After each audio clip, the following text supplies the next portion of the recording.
Hello GAPS families, welcome back.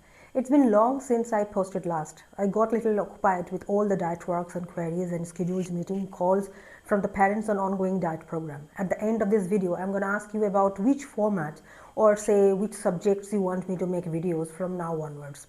So I would be making them for sure. Okay, let's get back to today's discussion.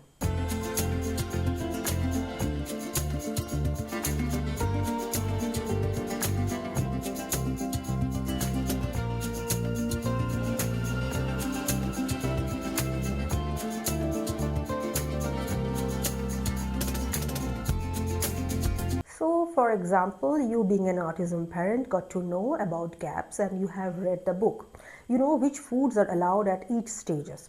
But standing in your kitchen with a bag of bones or meats and a pot of water, you might be wondering, am I doing this right? How long do I simmer? Can I add herbs? When can I fry things? Is there a difference between stock and broth? When can I fry things? These are not small questions. The way you prepare food on GAPS is just as important as which food you choose. Cooking techniques affect digestibility, nutrient availability, and your child's ability to tolerate new foods. Today we are talking about something that many parents find surprisingly challenging: how to actually cook for the GAPS introduction diet. Hello again, lovely parents. This is your dietitian and CGP Pooja, and welcome back to my corner of the healing world. So one of my GAPS mentors, Chef Monica Corrado, known as the GAPS chef, has spent years teaching families exactly these techniques. She emphasizes that the introduction diet is a carefully crafted sequence designed to gently wake up a healing gut, and each stage requires specific cooking methods that support that process. Today we are going to walk through each of the 6 stages of the GAPS introduction diet. For each stage, I'll explain what foods are added, why those foods are introduced at that point, the specific cooking techniques you need to master, common mistakes to avoid, practical tips for busy parents. So let's start at the very beginning, stage 1. So the stage 1 is the most restrictive and for many families the most intimidating, but it is also the most critical. This is where actually the true healing begins. What stage 1 includes? According to the GAPS protocol, stage 1 allows homemade meat stock, not long cooked bone broth, boiled meats, that is chicken, beef, lamb, fish, etc., cooked vegetables, that is zucchini, carrots, cauliflower, broccoli, stem, peeled and seeded, fermented vegetable juices from sauerkraut or other ferments, not the solids, ginger or chamomile tea with raw honey, water, probiotics if added by your GAPS practitioner. Let's talk about the critical technique, meat stock versus bone broth. Chef Corrado emphasizes this distinction repeatedly. Meat stock is simmered for 2 to 4 hours, enough time to extract minerals and gelatin, but not so long that it becomes high in glutamates, which can trigger reactions in sensitive children.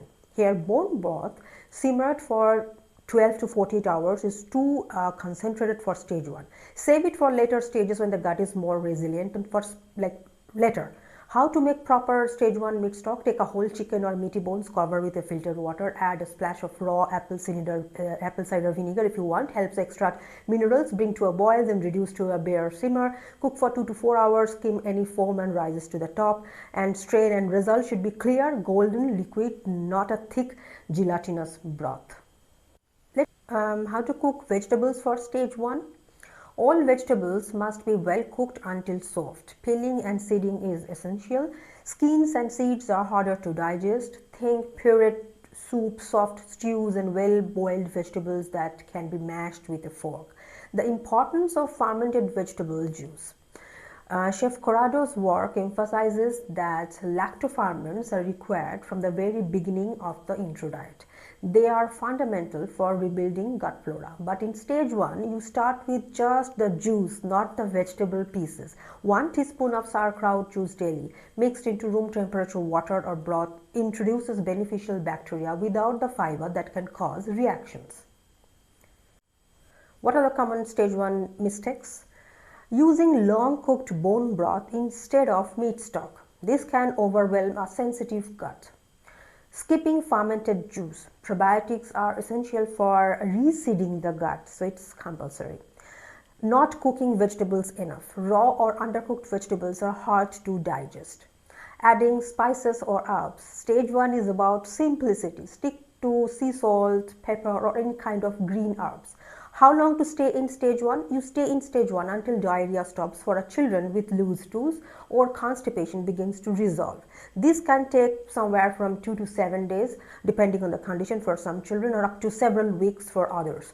Don't rush. When your child is having daily well-formed bowel movements and major digestive symptoms have settled, you can consider moving to stage 2.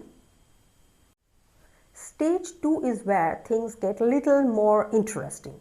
You are still on mostly soups and boiled meats, but you now add two powerful healing foods, raw egg yolks and ghee, clarified butter.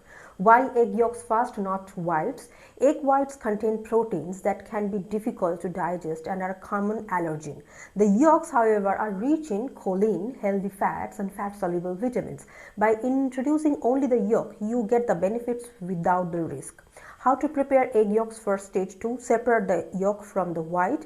The yolk can be mixed into warm broth or soup. The heat will slightly thicken it without cooking it fully. Whisk into a small amount of water and taken like a shot.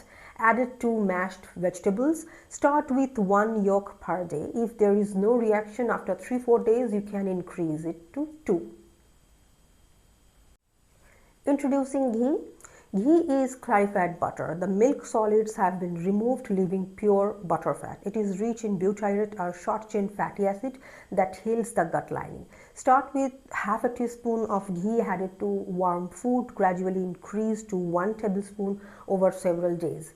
Cooking techniques for stage 2. Still primary boiling and simmering. You can now add a small amount of ghee to cooking vegetable for flavor and nutrient absorption.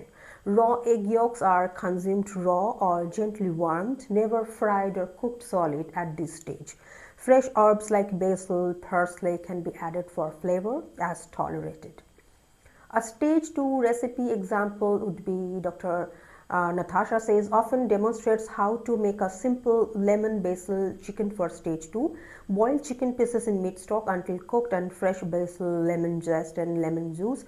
Stir it to the egg yolk at the end of the richness. Serve with well cooked zucchini or carrots. Then how long to stay in stage 2? A minimum of 3 to 5 days. You need to be tolerating both egg yolks and ghee without digestive upset, skin reactions or behavioral changes before moving to the next stage, that is stage 3. Stage 3 is an exciting milestone. You are now adding foods that require more digestive capacity, fermented vegetable pieces, avocado and cooked eggs. Moving from juice to solids. In stage 1, you had fermented vegetable juice. In stage 3, you can now eat the vegetable pieces themselves. Start with just a teaspoon of finely chopped sauerkraut or fermented carrots or like other vegetables. Chew thoroughly. This introduces the fiber that helps feed beneficial bacteria. Here, how to introduce avocado. Avocado is rich in healthy fats and potassium. It should be very ripe and mashed or cut into tiny pieces. Start with 1 or 2 teaspoons. Listen for any digestive complaints. Cooked eggs, whole egg now. Now you can introduce the whole egg, white and yolk together, but only cooked. Start with scrambled eggs cooked in ghee or animal fat. Do not introduce raw egg white at this stage. Cooking techniques introduced in stage 3 could be scrambling eggs. Cook gently in ghee over a low to medium heat. Mashing avocado, no heats needed, just a fork. Fermented vegetable pieces, these are raw and eaten without cooking. What about nuts? So Chef Monica Corrado and recent GAPS guidance suggest waiting on nuts. The original GAPS book recommended nut butter at stage 3, but Dr. Natasha Campbell McBride has since updated her recommendation. Wait until full GAPS to introduce nuts. Nuts are rich in oxalates and can be difficult to digest. How long to stay in stage 3? A minimum of 5 days. You need to be tolerating fermented vegetable pieces, avocado and cooked eggs with no return of digestive symptoms. Here, stage 4 marks the beginning of the cleansing phase. Up until now, the focus has been on rebuilding. In stage 4, you add gentle cleansing techniques while continuing to support the gut. New foods in stage 4 could be roasted or grilled meats, not just boiled, cold pressed olive oil, fresh pressed juice, carrot, celery, etc., cucumber, etc. The technique of roasting. Up until stage 4, meats have been boiled or simmered. Now you can roast or grill. This changes the flavor and texture and also creates different nutrient profiles. How to roast gap style. So for example, take a whole chicken, beef roast or lamb chops, pat dry, rub with ghee or animal fat, sprinkle with sea salt, roast at 350 degree Fahrenheit, that is 175 degree centigrade, until cooked through. The skin should be crispy. There is a delicious source of healthy fats and gelatin. Introducing cold pressed olive oil.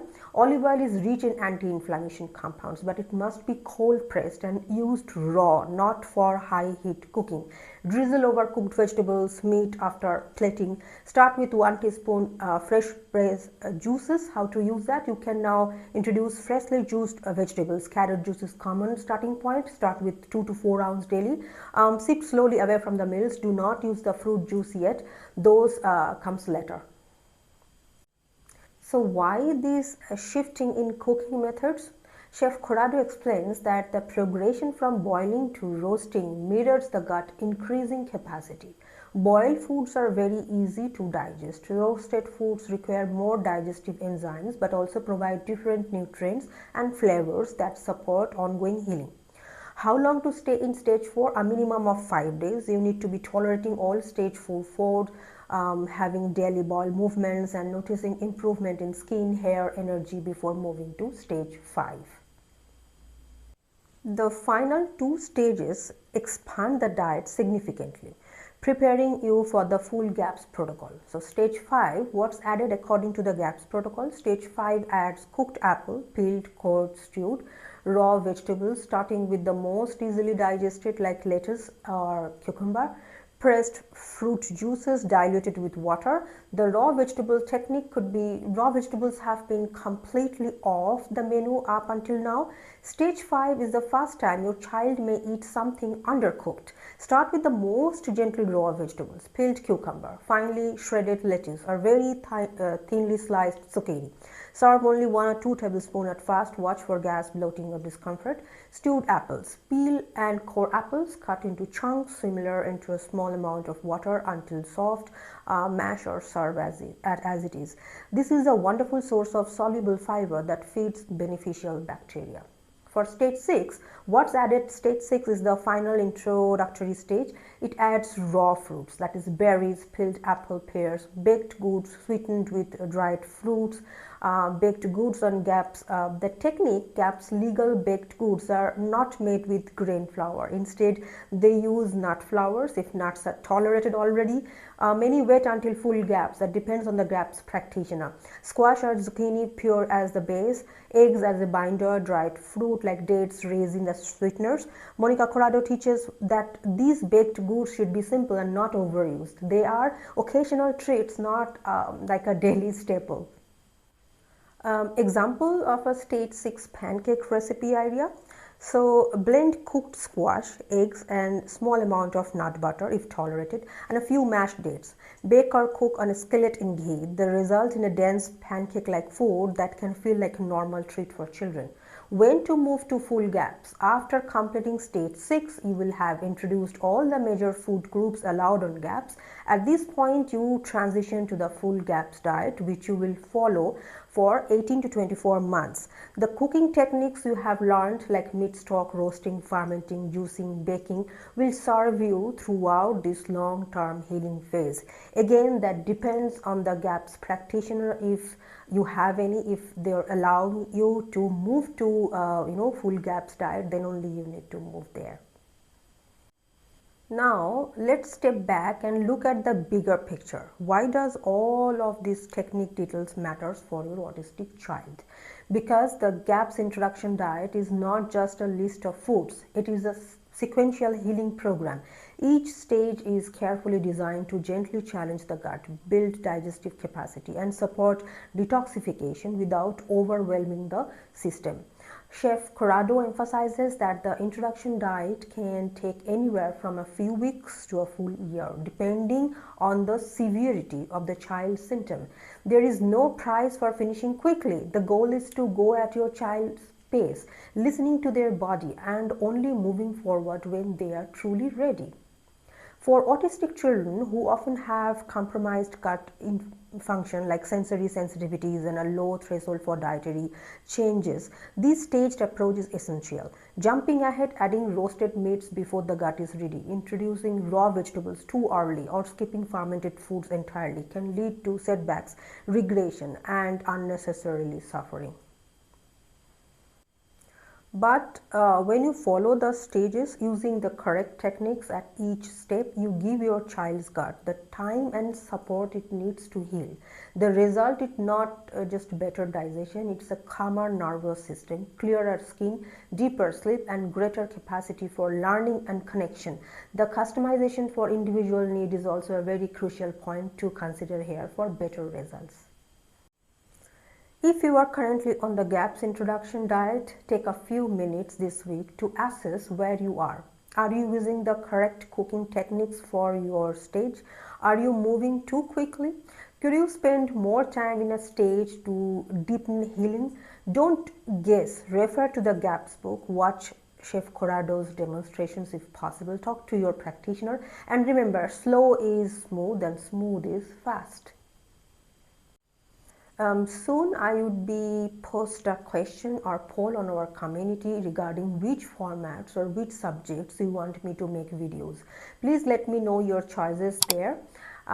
Thank you for being here today. If this video was helpful, please share it with another GAPS family who might be struggling with their intro diet cooking. Until next time, keep cooking, keep healing, and keep loving those beautiful brains. Till next time, bye-bye.